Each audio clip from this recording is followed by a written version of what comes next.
Hello and welcome back to QRS Entertainment. Hope you're having a great week.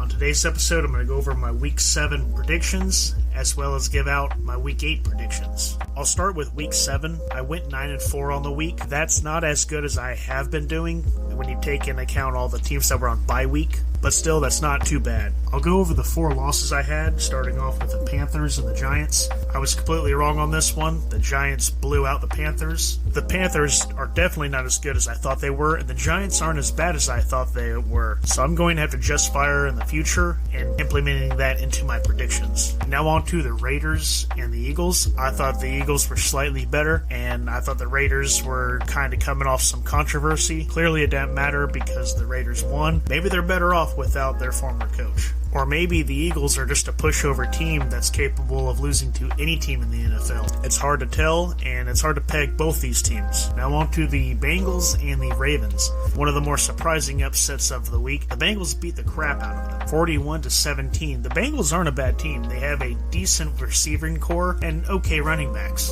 I had just fooled myself into believing that the Ravens were a elite team. Clearly they're more of the middle of the pack to a very good team, but the hot streak they were on had me fooled. Clearly other teams like the Bengals can take them down if the Ravens aren't ready. Alright, now to the most shocking loss of the week, and that would be the Chiefs being taken down by the Titans, and it wasn't even close.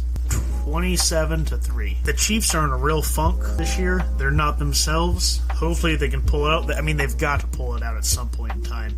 They're too good for this. They have too much talent and experience for this to continue on. It's been a very strange year and kind of a difficult year to make picks because you have bad teams or mediocre teams beating elite teams, and I feel like it's happening more this season than in the past. Also, overall, there's not that many bad teams. You have Jacksonville and Texans and the Lions, but other than that, there's not too many just dreadful teams. I know I'm forgetting a couple. Who am I forgetting?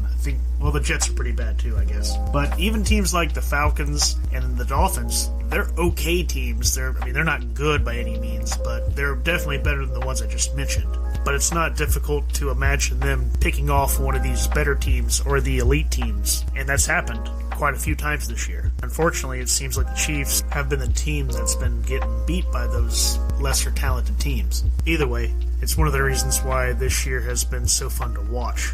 And we have another week coming up in Week 8, especially now that the bye-apocalypse has passed.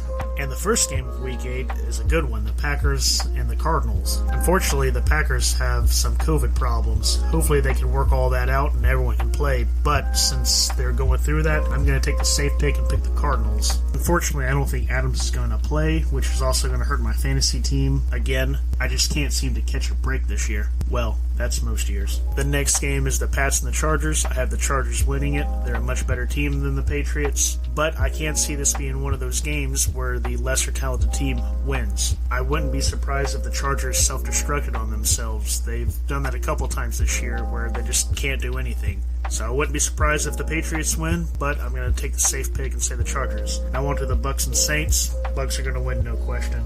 Dolphins and Bills. Bills are going to win, no question. No need to even discuss those games. Now on to the Panthers and the Falcons. I don't know who to pick in this game. My head tells me the Panthers, my gut tells me the Falcons, and I'm going to go with my gut. I'm going to say the Falcons. I believe the Panthers are a better team, but they just can't seem to put it all together and get it right. And the Falcons, while they're not as good as the Panthers in my opinion, they're just under them. And I believe that they're going to capitalize on the Panthers' mistakes and they're going to get the win, especially without McCaffrey playing. Okay, now on to the Steelers and the Browns. I think this is going to be a decent game. I will probably be watching this if I have time to on Sunday. And I'm going to say the Steelers get the win. I think the Browns are a better team, and they're definitely headed in a better direction than the Steelers. But I just think it's going to be one of those weeks where Najee Harris goes off, Big Ben's serviceable, and Steelers get the win. Now on to the Bengals and the Jets. I think the Bengals are clearly a much better team than the Jets, and it's hard for me to pick the Jets in any situation unless they're playing Jacksonville or Miami. So I'll go with the Bengals. Now on to the Titans and the Colts. These two teams are very similar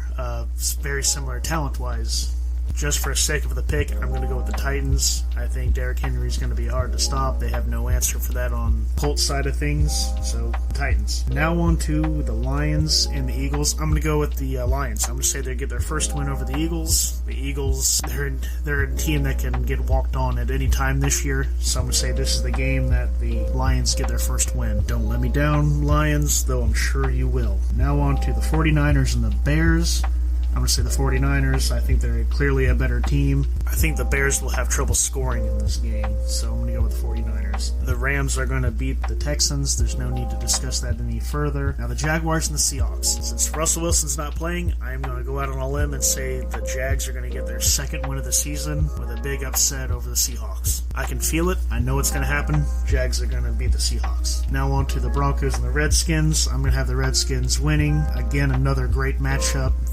Two teams that are similar in talent. I'm going to go with the Redskins on this one. Now on to the Cowboys and Vikings, probably the best game of the week. Since there's COVID questions going on with the Packers, if they can't play, I'm going to say that the Vikings and the Cowboys will be the more entertaining game, with the Cowboys coming out on top slightly. Though I do hope Adam Thielen gets 2 touchdowns. That would really help me out a lot. And for Monday Night Football, you have the Chiefs going against the Giants. By no means is this going to be an easy game for the Chiefs, but I've said it all year long. I'm going to keep going with them. And I'm going to pick the Chiefs again. I'm probably going to regret it like I have so many times this year, but they've got to correct the ship, and why not now? So those are my picks for Week 8. Let me know what your picks are. Let me know how you did for Week 7. Also, I didn't survive the Bipocalypse. I barely lost, but I'm hoping I get back on track this week, and I can power it out for the rest of the year. And as always, thank you for listening. Like, comment, and take it easy.